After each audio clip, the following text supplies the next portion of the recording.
Hello and welcome to the September edition of Anglo-Irish Astro Geeks. We have a packed show for you as always. So without further ado, I'll introduce myself and my co-host can introduce themselves. So my name's Nick Yvette. I'm Anne Dunn from Astronomy Ireland. I'm Susan McKeown, Astronomy Ireland. I'm Neil Norman. Hi, great. Hello. It's nice to be back. Back.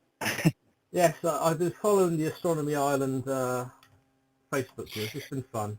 Can't beat flat earthers, can you? I'm good. I'm always reminded of the time that Patrick Moore and Sir Arthur C. Clarke actually joined the Flat Earth Society. And apparently it didn't go down very well when they actually challenged people on their beliefs. There is, I believe, a video of it or an audio recording. I'll have one of my mates, probably Black Projects. He's the guy who knows where all that type of stuff is, so get it for the show notes. All I can simply say is I feel sorry for them, because if the Earth was truly flat, the cats would have shoved us off the edge many, many millions of years ago, and they would rule the disc. Of course.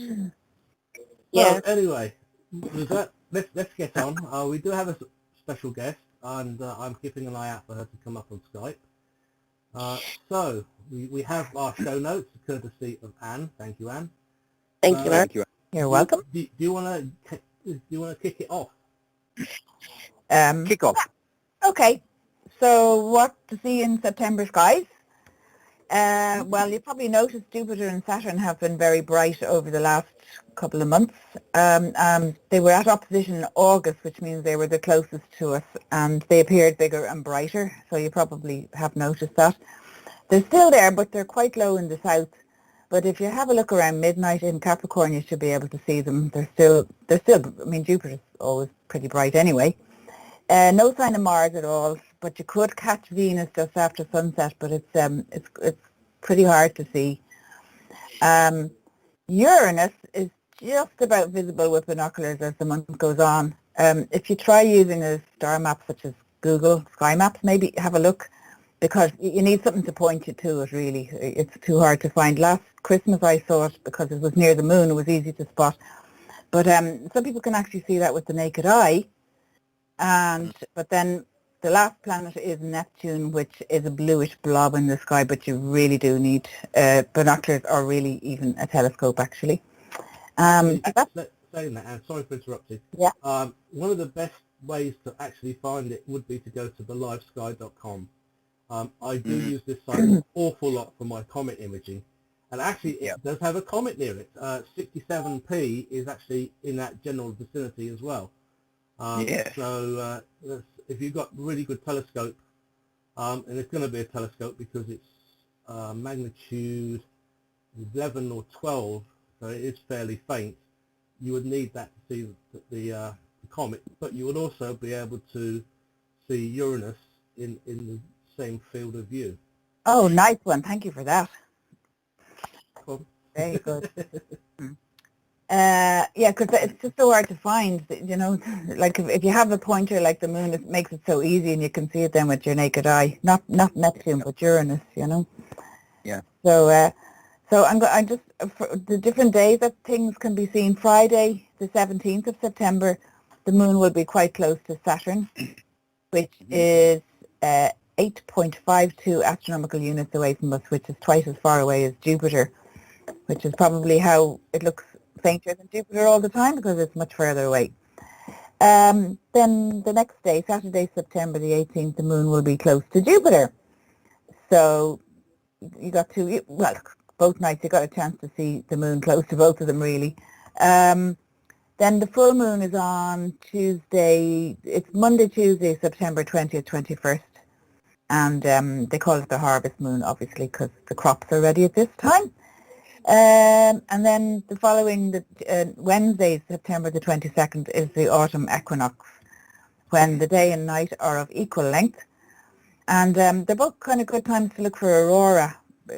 The way the Earth is tilted at that time, now maybe our guests can tell us more about that, but it's a good time for hunting for aurora, preferably without a full moon. So if you wait till near the end of this month when the moon is waning, and of course you have to watch out for the alerts. You might be able to get to see some. And then the last thing is, the second last thing, the September the 29th, the moon is in the last quarter, so you'll just see the left side of it illuminated. And then what's very exciting at the moment is solar activity. We're now in cycle 25 and it's already looking quite promising. The graph of it is already higher than the last cycle and the one before. So there's a whole new group of sunspots have appeared. And now just what we always have to remind people is you can't look at the sun. But if you still have your eclipse glasses, you can take a look. And make sure your glasses are still intact, because even a tiny little imperceptible hole can get let sunlight through and damage your eyes permanently. So just make sure you have the right sort of armor if you're going to look at the sun. So that's it all. Yeah, that's all the planets and activities. I mean, there'll be different stars close to different parts of the moon, but nothing much yet at the moment. So there we go. You were saying about the solar activity. There was actually a very nice eruption on the sun. I'm looking at a GIF from spaceweather.com for today. And so we could have something soon. Yeah, but one of the things is the best time to go looking for the aurora is once the moon is set. Even with a waning moon, sometimes it can still be too bright and it will wash out. Having said that, quite often there may be an auroral event going on, but it's too faint for the eye, but a camera will bring it out. A DSLR on its pointed at the sky could actually bring it out. So sometimes, even if you don't see anything and there is actually one that's actually said it's going on, take a photograph of the sky, because a camera may actually reveal the auroral activity for you. That's a very good point, because, you know, people expect to see the spectacular greens and reds and everything that you see in Iceland, and sometimes it's just kind of white. Mostly is from my part of the world anyway. But I did get a photo of it from here in Dublin about 10 years ago. But since then we've had more light pollution as they've built up the coast, and it's harder to see. But yeah, that's a really good point, to try get a photo anyway. So the other thing, of course, is as you were saying, don't look at the sun, particularly through binoculars, and certainly not through a telescope. There was a really good video out there on YouTube. It's very easy to find, that actually demonstrates what the damage is. The astronomer was actually using pig's eyes. He put one up to the eyepiece of his telescope, and I think within about 2 seconds the actual pig's eye was actually smoking. Wow. Yes. And when they actually dissected the eye, the whole of the retina was completely and utterly destroyed. That only took a couple of seconds. That was only for a couple of seconds. Yeah, it's a gross video, but yeah. Yes, it is a very gross video, but it's a very hammer home the point. Yes. Yeah, it's gross, but I think, I think it's a very good thing maybe to let people see, just so they know that this is not something people keep banging on about. It's very, very, very real. Yeah. Yeah, it is very gross, though, in fairness. Now, before we go to the inspiration story that Anne's got for us, Neil and I are going to actually talk about one of our favourite comets. It's not quite up there as 29P, but back. Yes, SW1, 29P SW1 as compared to 73P SW2. No, we're not talking about London. Yeah. We're not talking about London addresses, actually. It's just convenient that a lot of people use the shortened form to differentiate between the two comets, both found by the same people. But anyway, the subject is, of course, 67P. Go on, Neil, finish it off for me. Churyumov and Gerasimenko. I always have problems with that.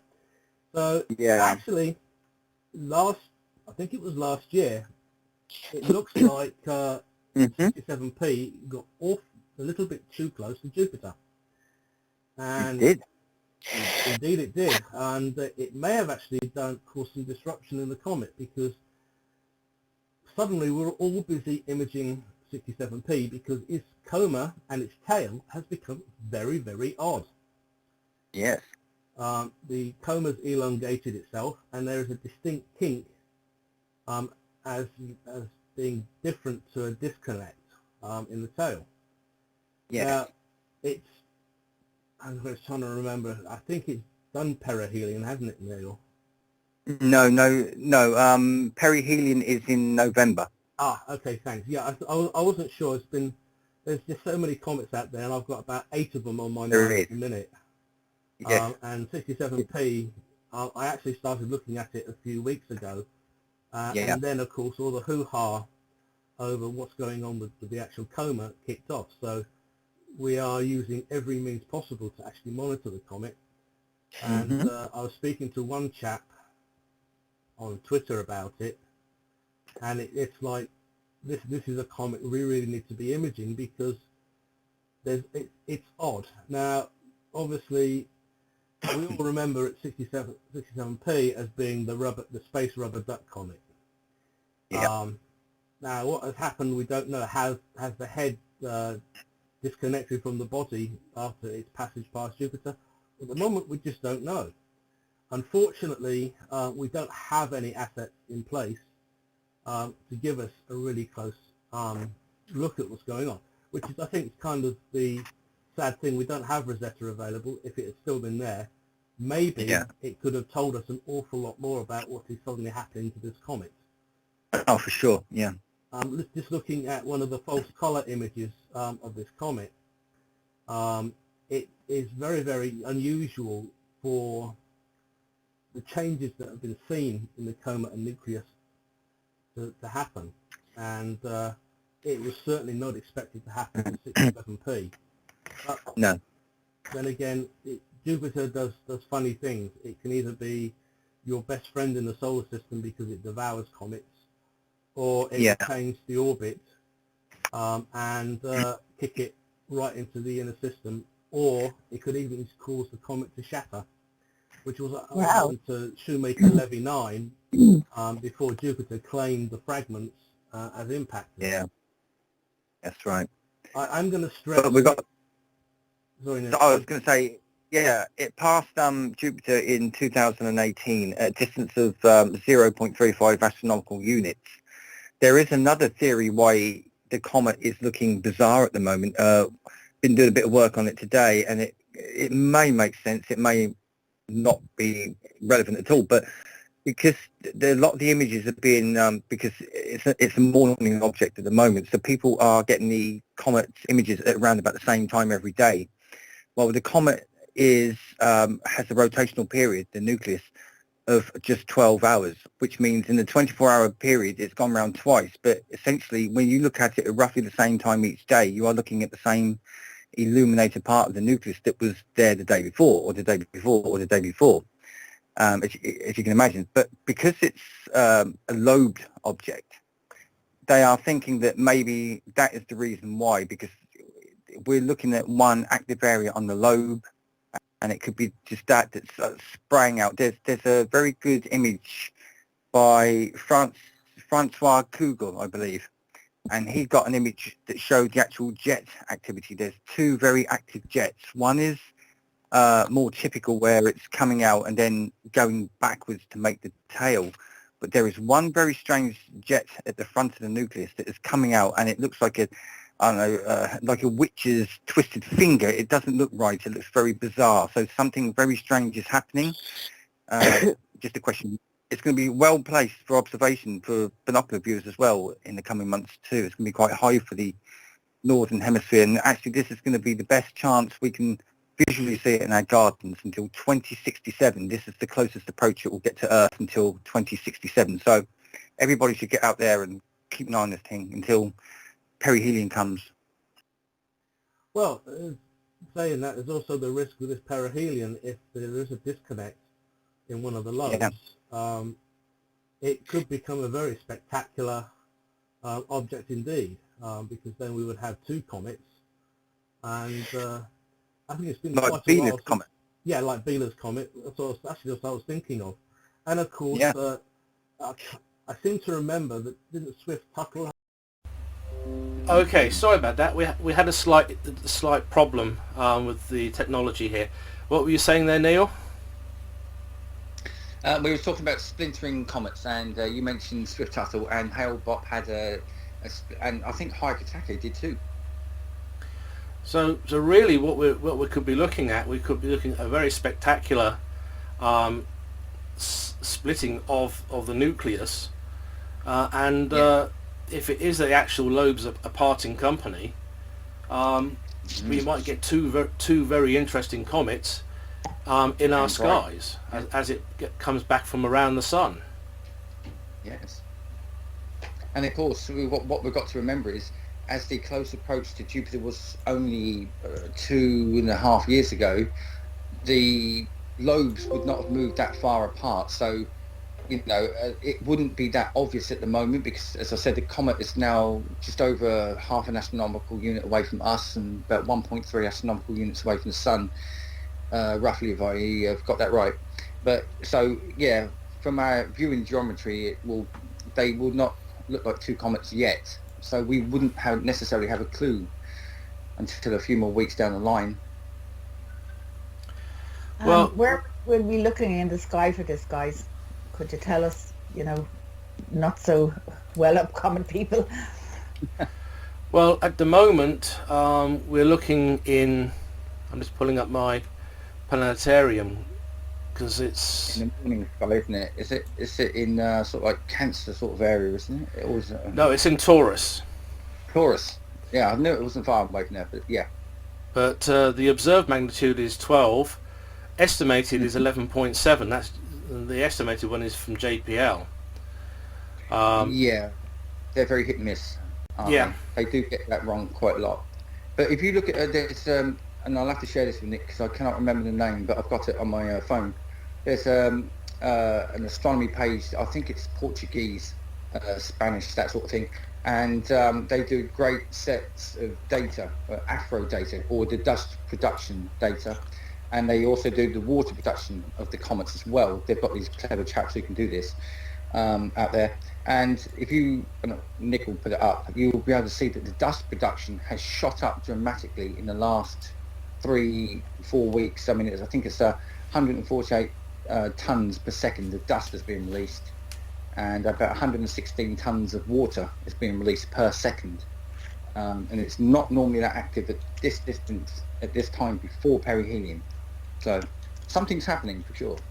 yeah. Are you referring to Liga Ibero-Americana de Astronomía at all? Not that one, no. I know the one you mean on the BA8. No, this is another one that I've got on my phone, which I'll have to give you later. It's Observatoire something like that, but it's Portuguese. Yeah. It's all written in Spanish. Yeah. So, yeah, but you can see for yourself that it is definitely pumping away the old volatile material a lot more rapidly than it should, considering it hasn't been through the perihelion pass yet. It's actually doing now what it should do at perihelion or just past, when it would be closer and more active. So something has definitely happened. Yeah. Well, the BAA have 67P at about 12.5 magnitude. It's observable 65 degrees north to 50 degrees south. Again, it is a best in the morning, and the last visual observation was September of this year. So when you compare it to, it's about the same as 6P DRS, 15P Finley. It's slightly brighter, and 29P SW1. But then again, SW1 is a variable comet, and it sits around 13th magnitude, and it can come up or go up or down a couple of magnitudes. Quite in a day. Yeah, and it's one of those lovely ones that outbursts on a regular basis, kind of like Comet Holmes does, which even for as far as it is out in the solar system right now, there has been an outburst on Comet Holmes. Yes. I think most of us were like flabbergasted when to hear that. Mm-hmm. And of course, one of the great things was Comet Hawley had an outburst on its way out. That's one of the rare things that we could see. That was not expected. But Did it hit a meteoroid, or was it just thermal stress as it was receding from the sun? You know, I mean, who knows what may happen when it returns in 2061, in July 2061. But that's a long way off. well, most of us won't be around for it, unfortunately. I hope that I'm mean enough and bad enough that I can actually stay to see it. But it's going to be a poor apparition as it is, even worse than the last one in the 80s. Mm-hmm. Definitely. Just a shame we couldn't hang around for Swift Tuttle 100 years after that, because that would be quite a close one. Very nice indeed. Oh, good gosh, yes. 8p Tuttle at the moment is about 10th magnitude ? So again, that's another variable comet. Same as 19p Borrelli.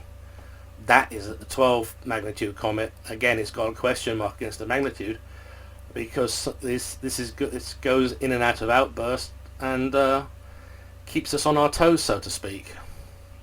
And of course, we know that one is the pinball. It looks like so. But are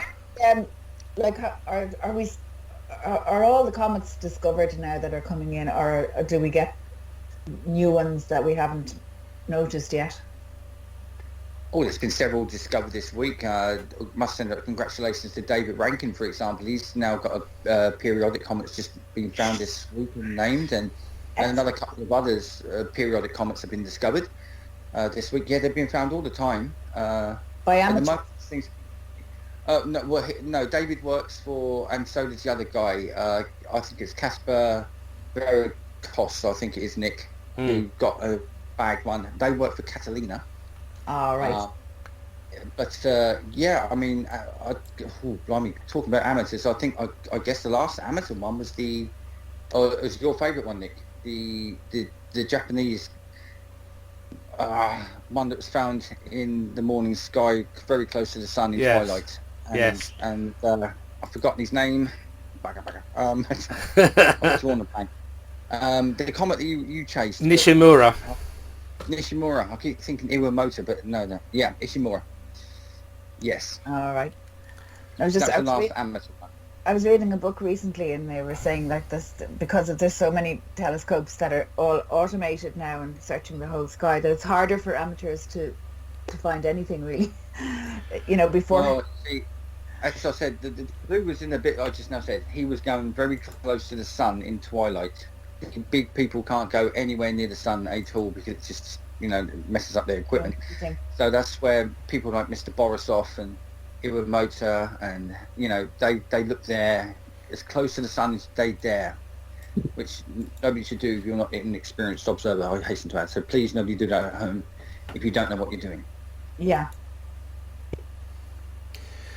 Well, the other good thing about it is because we can go closer to the horizon and go into the little spaces that the great big surveys can't do, there's plenty of opportunity. And I'm going to actually go back to a conversation that Neil and I had a couple of years ago with Terry Lovejoy. It's just that at the moment, the best people placed to discover comets are the guys and girls in the southern hemisphere. There is no large array survey currently operating since our friend Mr. McNaught's equipment was shut down at Siding Springs in Australia. So yeah, if you're living in Australia, New Zealand, or that part of the world, you possibly have the best opportunity in the world to actually get a comet, because it's where the surveys can't and won't be looking at least for another 2 or 3 years. Yeah. And Mr. Bill Bradfield made a great career of finding comets by looking towards the horizon before and after dark, and he found some really nice comets. Also, Nick, we should mention maybe for those, I mean, there are other options for people who want to try and find comets. Of course, you won't get your name on them, but you can be a part of a team that discovers them. Like, for example, you can look in SWAN data. Michael Mattiazzo finds a lot of comets that way. They will all be called SWAN, and the SOHO comets. Even Terry Lovejoy has a SOHO comet. So people could look at the data from SOHO and the SWAN and online and can pick up their own comets. Well, yeah, exactly. In the Kreutz, there's the Kreutz group, there's the Maya, there's non-Kreutz group and Maya comets. The Cracked group. Yeah. Yeah, and they're all there waiting for people to dig through the data and find them. So yeah, you may not get your name on it, but you will be linked to it because it will be your name that was recorded as discovering it. Exactly. Yeah. And of course, that really the comet just before Neowise. I think Michael Mattiazzo had a lot to do with that one. I think it was it the Swan F2 last year? F8, F2? Yeah, F8, F2. It disintegrated just as it came to the northern hemisphere. It was a really nice comet down south. It was magnitude 3 or 4, wasn't it? Yeah, it was. In fact, that was... Tail. Yeah, I imaged it with two different scopes, and the nucleus literally filled one part of the image, and then there was this really compact tail starting to come off the comet. Yeah, that was awesome. That was just absolutely rocking. It was lovely comet, very gassy, but very very gassy. Right, now I'm still keeping an eye out for our guest. I hope she can make it. So whilst we're doing that, Anne or Susan, do you want to talk about Inspiration 4? Well, do you know what? Poor old Susan has been trying to talk about space debris for the last, and we always ended up not having enough time. So why don't you go first, Susan? Yeah, well, I mean, it's not going anywhere, so it's not really making a difference if I'm talking about it every time. Very true. It's an awful thing, and the more you read, the more you're just like, is anybody else reading the same stuff that I'm reading? Because I'm still shocked. It's 129 million things bigger than a fleck of paint up just around our Earth at the moment, and these things, one of them can cause like serious damage to so many things, like all our telecommunications, our GPS, everything. We depend so much on our satellites, and there's 6,000 satellites at least up there, half of them not even in use, banging around. I know some of them people are keeping an eye on, but a huge amount of them, nobody's really doing much about it. And there's 92,000 tons up there at the moment of space debris. That's just of what they know or what they can calculate.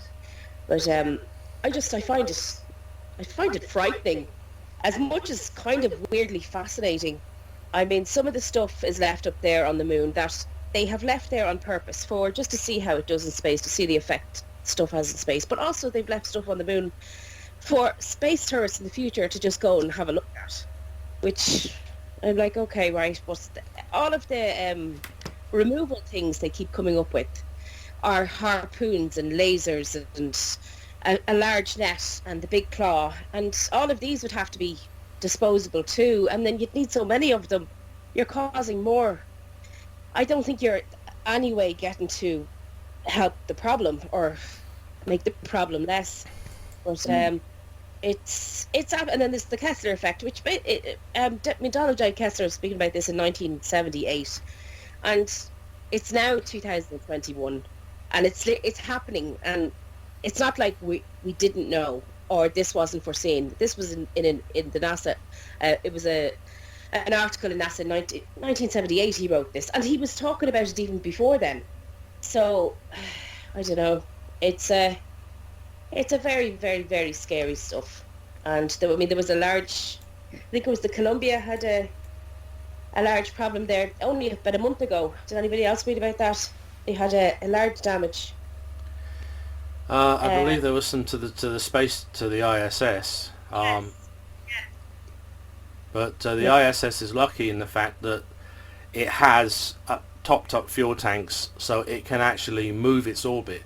If they know about it and they can see it in plenty of time, both NASA and Roscoff will boost the station any way it has to get it out of the way of such debris. Yeah. But I mean, it's a scary new world for all of us, but I really wish that it was taken more seriously, and I do think some people are doing stuff, but nobody's doing enough or anywhere near enough, and it's only getting worse. I mean, a grain of sand can make a bad day up there, if it's going in the wrong direction. A screw can affect the ISS Like it's, I mean, there was a collision in 2011 on the Soyuz. Like, I mean, there's just so many, there's so many documented collisions, there's so many documented problems. I mean, I didn't have to look hard to find all this stuff.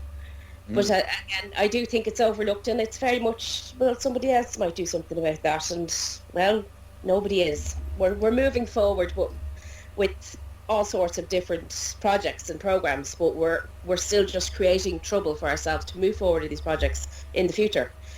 And it's going to end up really, really affecting everything. I mean, we are so dependent on automation, and if our satellites go down, well, we'll be going back to the dark ages, and everybody will be given...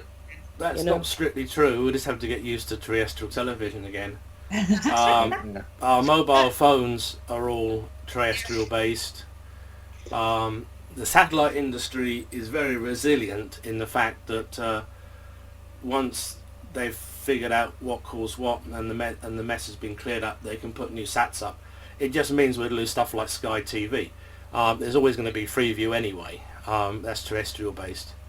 I just quickly wanted to hop back to the comets that were just found. There's 3 new short period comets. One was David Rankin's, which was P2021R5 Rankin. It's a Jupiter family comet with observations back to June. Casper's was P2021R4. Again, a Jupiter family comet. We're seeing something here. This is a very this one's got a very small nominal JMOID of about 0.03 AU. The other one, it was 2021 R3 Pan-STARRS. Again, it's a Jupiter family comet with pre-recovery observations back to July. And again, that's got a small J-mode of about 0.25. I'll let you explain that part, Neil. A Jupiter MOID. The MOID is the minimal orbital intersection distance. So that's how far or how close it will get to Jupiter in astronomical units. I was very interested because one of those comets you mentioned, and I cannot remember which one it was either the Pan-STARRS or Casper's one, is the one that is brand new to this part of the solar system. I think previously it was on an orbit where like the perihelion distance or the closest part to the sun was around about 6 astronomical units, and now a very close pass to Jupiter is knocked it inwards. So it's now becoming more active for the first time for a very, very long time, probably in its lifespan, shall we say? I don't know. It's probably, been going around for billions of years, of course, but yeah, this is probably the closest it's been to the sun for a few centuries. Yeah. So there could be volatile material there that can make it actually brighter than they're predicting. So people with telescopes in the back garden, or decent-sized telescopes anyway, maybe in for a treat. That one could be worth watching for an outburst, perhaps. Well, talking about Casper's comet, there's 33 observations of it from September the 4th through September the 11th. And looking at this, it's 5.62 plus or minus 0.08 AU. P is 13.3 plus or minus 0.3 A. E is 0.89. I is 21.0 plus or minus 0.1 degree. And the Q for it is 2.33 plus or minus 0.01 AU. That was at that's at 2021-10-13 plus or minus 2 days. The interesting thing is it's the current V is 20.5 and brightening. Yeah. So it is going to be telescopic. Yes. And it will be a light bucket. But it is definitely, we have potential here. I'm only going to leave it as potential because we're very much, Neil and I are very used to dealing with, for the people say, oh, is it going to have a nice big tail? Is it another Hale-Bopp? Well, we just don't know. Comets are like cats. They have tails and they do with them as they wish. Sometimes even the comet decides it can't be bothered and then completely disintegrates, even sometimes just before perihelion. But the interesting thing about that one, the eccentricity is 0.8, you say? I've got an A of 5.62 plus or minus 0.8 AU. In brackets, P is 13.3 plus or minus 0.3A. And the inclination is, I presume, around about 20 degrees or under? 0.59 with an I of 20.1 plus or minus 0.1 degree. Yeah, 20.1. You see, that's a classic Jupiter comet. The inclination is close to the ecliptic. Yeah. They don't tend to vary very much from the ecliptic. So, yeah, that's a bona fide Jupiter member. And sorry, before we get back to Susan, can you explain what a Jupiter comet is? Jupiter group, isn't it? Yeah. For us, you know. That, Jupiter family. A Jupiter family comet is a comet that has came towards the inner part of the solar system from the Kuiper belt, and has been captured by Jupiter's gravitational influence. And what Jupiter tends to do is make these comets have their aphelion points around about the furthest part from the sun, about the orbit of Jupiter, more or less, give or take, or just inside, or just about, beyond it. Their perihelion passages are normally around about 2 astronomical units away, although they can come closer, but a lot of them don't. But for example, 67P is one, and it comes closer than that. And Jupiter sort of like stretches them out towards the Earth's orbit as well, but they're normally very slightly inclined to the ecliptic as well. The biggest giveaway, if you ever look at the possible comet confirmation page, if you look at the ephemeris that they put up, I always tend to look at the eccentricity and then the inclination, because if the eccentricity is about 0.5, you can almost guarantee it's a Jupiter comet before you even look at the inclination, because they tend to be 20 degrees or so or under from the ecliptic. So that's you can normally tell them a mile away. Plus their visual magnitudes are always around about 20, because they keep making so many repeated loops around the sun, because their periods can be just 4 years up to about, I think it's 20 years is the cutoff point, isn't it, Nick, for a Jupiter family comet? Something like that, yeah. Did they keep losing their material then, constantly, every time they come around? That's right, and a lot of these bigger lumps of rock that we see coming towards the Earth, that we think are like dead comet nuclei, those are probably once upon a time the comet we're talking about now, Jupiter family comets, and they just so they age. Yeah, they do. They just disappear. Yeah, compared to a comet like Hale-Bopp, who comes around once every 2,000 to 4,000 years, or Halley's Comet, which comes around every 75, 76 years. They are not burning up their volatiles as rapidly as one that's whizzing around every 20, you see. So. Yeah. And can I just ask as well, when they're getting close to Jupiter, does Jupiter tug off some loose material while it's at it, while they're there? If it gets if it gets very close, yeah. I mean, as Nick was saying earlier on about Shoemaker Levy 9, I mean, that comet got too close. I think it got snared in Jupiter's actual orbit around, not the sun, around Jupiter. I think that was around in the late 60s or something like that. It got snared, so it's actually orbiting a planet, not the sun. Wow. It got too close, and there's a thing called the Roche limit, when the gravity of the planet is so strong it pulls at the comet, and then you get this like tug of war thing between the sun and Jupiter. And obviously if it's very close to Jupiter, which is a big powerful body, it basically tears it apart, and that's what happened to Shoemaker Levy 9, and the rest is history, as they say. Yeah.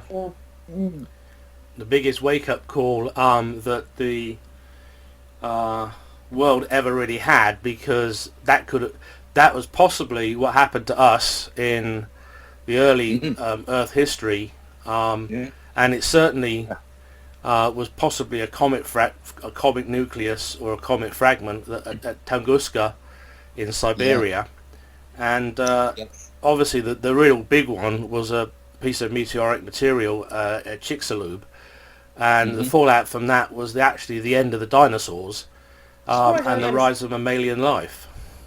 Yeah. But Tunguska, they reckon, could have been a chunk of the comet Enki, because we were currently at that time, that's when the torrid stream we are in the torrid stream at that time of the year in June, and that very probably was a chunk of Enki's comet a few Wow. A few meters in diameter, but enough to pack a real big punch. Well, it was like the other famous the Chelyabinsk airburster, but it was a much larger explosion in the air because it flattened trees for thousands of miles. I mean, if Tunguska had happened at Chelyabinsk, it would have flattened that city without even thinking about it. Yeah, there would have been a complete utter loss of life. Absolutely, thousands of people would have died. Yeah. The names are sorry, go on. the names. I'm just listening to you, and just the names are absolutely fantastic as well. It's so interesting. It's not a subject I know much about, so I'll just sit back and listen. Yeah, that's why I was asking the questions, because I'm sure everybody else is like us, that we don't know that much about comets like you two guys do. Well, another thing that happened, just I know very quickly before we move on, we must remember that there was a Pan-STARRS comet that very nearly hit Mars, and the tail actually went into the atmosphere and caused a meteor shower as such. And we must remember that Leonard is currently racing into the inner solar system and will pass very, very, very, very, very close to Venus in December. So these things, there's another 2 wake-up calls potentially, because Mars was just missed, Jupiter was hit, and Venus will be, hit. There's not a lot of difference in it. I think there's 2 days off. If Comet Leonard, it was 2 days behind in its orbit, it would have impacted Venus. So we're talking 48 hours notice. That's all it is between the collision and a miss. It's amazing. Why aren't they named after people anymore? Just I heard you say that. Leonard is, Gregory Leonard, basically, if you work for a Sky Survey, like Mr. Rankin did, and Casper, if you work for a Sky Survey and you're sitting at your computer screen whilst the telescope is revolving around, if they notice that the object has a coma and they report it, and it is a comet, you will get the name on it. If it's reported as like an asteroid, there's no sign of cometary nature, but then all of a sudden the comet wakes up, it will then be called Catalina or Pan-STARRS. Right. So if the observer sees a fuzzy coma, it's a comet and it's got your name on. If it looks like an asteroid but then wakes up a few weeks later, it's Comet Pan-STARRS or Comet Catalina. Right. Learning all sorts. It's fantastic. Yeah. A very good book, which I believe is available on Kindle still, is Impact Jupiter, the crash of Shoemaker-Levy 9. It has some very good images on it, both from the European Space Agency and everybody else who was involved. And it really does tell you just how intense the observing campaign for this was. In fact, as I seem to recollect Carolyn telling us, Neil, when we spoke to Carolyn Shoemaker, that this was one of the occasions that she actually got shoved in front of a microphone. This is right, yeah. So, yes, it does tend to get very interesting. We have been very lucky to speak to a lot of those, but I mean, Jim Scotty played a huge part in that, David Levy, of course, and we've been very lucky. If you check out our Comet Watch podcasts or vodcasts, whatever they call them these days, then you'll learn the whole story of the Shoemaker-Levy 9 from the people who were there, found it, did it, observed it, calculated it, and everything. Well worth a listen. It is. It's very worth a listen. I'll second that. But what I was going to ask you, didn't we, as a result of the way it kind of broke up across Jupiter, didn't they learn about craters on, was it Mars or the Moon? They realised a series of... the main. Right. The Ganymede, Nick? Yes. Basically, what happened was on one of the Jovian moons there is a crater chain. Yeah. Now, for a very long time, they've been looking at this, and they says, this is one impact inline after another. And nobody could figure out exactly how it happened. Shoemaker-Levy 9, as it ploughed into the Jovian atmosphere, illustrated exactly how it happens. Now, if you look on even our moon, you can see some crater chains, which are straight lines. Now, nature doesn't do straight lines, not by itself. However, some meteoric parts of a meteor, parts of a comet, when it shatters and it comes in, will create a straight line crater chain. So, to be honest, SL9, as most of us refer to it because it's the quickest way to say it, was now we know what caused this. And because a long time people didn't realise or understand how such a perfect crater chain could actually be created. I do believe Jim Scotty actually did a painting of it. Callisto, that's what it was, Callisto. Yeah. And he did a painting based on it. But that was the SL9 was definitely the wake-up call. And ironically, Gene Shoemaker started life as a geologist. And his fascination was with impact craters. He actually set out to prove that things like the meteor crater in Arizona were actually created by impacts and not volcanic in nature. The thing is, everybody expected, well, if it's caused by a meteorite, there'll be a lump of metal at the bottom.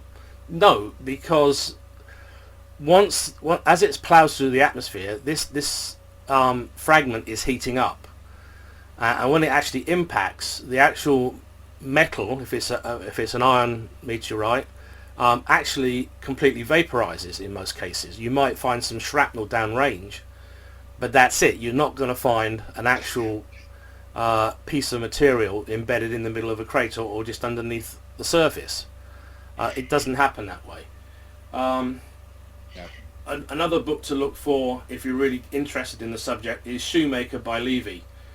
David Shoemaker wrote I guess it's been described as the only approved biography of Eugene Shoemaker.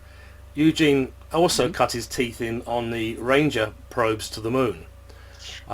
So he is the father, literally, of planetary science, because he went from being a traditional geologist on the Earth to being a geologist who was involved in the moon. He even trained the astronauts on how to do geology fieldwork without a degree. Yeah. It's amazing. It's a good book, seriously. It is a very good book. The last comet you ever saw was Hale-Bopp, wasn't it? Until he got sadly killed in Australia in '97. Yeah. But then, so the Shoemaker SL9 was like a kind of a Rosetta Stone in a way. It helped us to explain the straight lines. Yes. Yeah. Yeah, it was.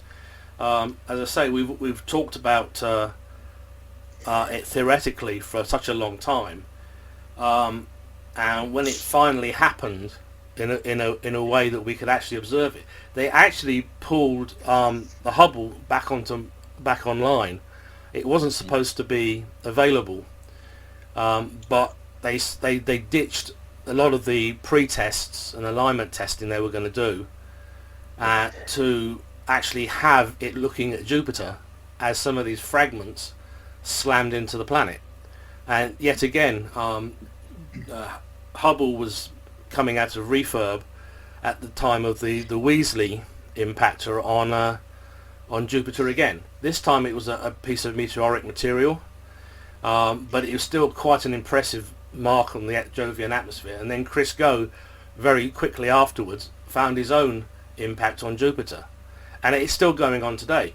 There's even a program that goes on day by day today, run by NASA, to monitor micrometeorite impacts on the moon. Why? Because if we're going back to the moon, we need to know which are the most struck areas, so that when we build our moon base, we can build it in possibly an area that doesn't get as much impact as the rest of the moon does. Yeah, that's right. I suppose. And of course, Susan, your brother actually caught an impact on Jupiter too. We talked about that recently. So yeah. He did. He's actually gone to Barbados to go visit his telescope. There, and he hasn't been able to get back. So he's going I think he's going this week. But it was a trek getting it there, so I'd say it might be staying there till next year. Lucky him. No, he won't be staying there, just the telescope. He's away again, so But he always has a great time when he goes there, and they get some amazing images, you know. Yeah. Where it's a, you know, as he said, it's a working holiday, but it's just fantastic. So. But it's one of those places where when you set up your telescope, you really need to make sure that your observatory is pretty much hurricane proof. Yeah. Yes, of course. Oh yeah, he's been going for a few years now, so it's he has friends and that over there. So anyway, I better stop talking about his personal business. Yes, because he may hear this and he may catch up with you. Get to when he comes back. I think we need to get back on to the last thing on our list for tonight. I was just going to ask Susan about one other aspect of the space debris, is about launching things up through all this debris. Like, it's a danger for them. It's a danger. Everything's a danger. Yeah, everything is a danger. And I know everybody's aware of it, and I mean there's calculations made. I know it's not something people are just throwing things up there, but it only takes one tiny little screw that somebody's not aware of to make such a problem, to make such an issue. I just think it's a subject that every time I read about it, I get fascinated, but I also get very angry. I kind of feel like, am I the only person this completely freaked out by it? But I mean, obviously I'm not going up, so it's not really my problem, is it? It's like the oceans, isn't it? We're doing the same, and it seems like nobody cares. That's what it is. It's a problem everybody's aware of, but nobody's doing anything really. You know, I said the harpoons and the nets and the claw and everything else, these things that they do have plans for, you're talking 2025 before they even start, and then they need to be made out of some kind of the material so they can safely dispose of them. So you're sending up more stuff to get down the stuff that's already up there. And it's like, you know, when the spider and the fly, you know, sending the spider to catch the fly, it's the same thing over and over, and I just think it's a bigger problem than people think. Yeah. Well, the other thing is, a lot of the stuff that's being launched now has to have a means to deorbit it. It's true. That's absolutely true, and it is definitely something that is happening. So I mean, I suppose it's a good step forward. Except when you get something like the China rocket body there a few months back, that was just tumbling out of control. Yeah. Luckily, it went into the Indian Ocean. More pollution there. That's a hell of a wait as well. Just waiting to see. I mean, that was scary too. Like, but anyway. Mm-hmm. Right. Inspiration for Anne? Yeah, I just got I just got a bit fascinated about this. We've all been watching about Richard Branson and Jeff Bezos going up and doing their space tourism and stuff, and meanwhile there's another mission called Inspiration 4, and it's going to be the very first private orbital mission, and it's due for launch on September the 15th, which is Wednesday. And so it's operated by SpaceX, and it'll be an autonomous Crew Dragon spacecraft, and it'll be a Falcon 9 launch vehicle. But it's a completely private mission. There's no government agency astronauts involved at all, and it's a case of philanthropy mixed with spaceflight. There's this billionaire guy called Jared Isaacs. What's the name? Isaac, sorry. And so he's raising funds for St. Jude's Children's Research Hospital in Memphis, Tennessee, and it's very unusual for America. It takes $2.8 million a day to run this hospital, but patients are not charged for the care, which is like pretty amazing for America. So anyway, it's going to be in orbit for 3 days, so it's not the same as those 5-minute flights or 2-minute weightlessness flights that the others that we're doing.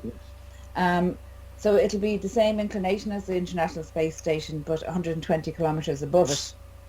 So, and Hubble is at 590 kilometers, so it's high enough. But all that's great and all, and of course it is. But what really impressed me was the crew. They're all really high achievers. And they did a 6 months intensive training, couple of them are already pilots, including Jared Isaacman. But then they did a team building high altitude challenge of climbing up a mountain called Mount Rainier, which is 10,000 feet, over 10,000 feet. One of the astronauts is Hayley Arsenault is her name, and she works in St. Jude's Hospital. She's going to be doing the medical and biological research on board. And her nickname for the mission is Hope. And the reason I'm getting back to climbing the mountain is that she herself is a cancer survivor. When she was a kid, she got bone cancer. So she has a titanium rod and a replacement knee in her leg. And but it didn't stop her climbing the mountain and doing all that training. So she's they nicknamed her Hope for the mission.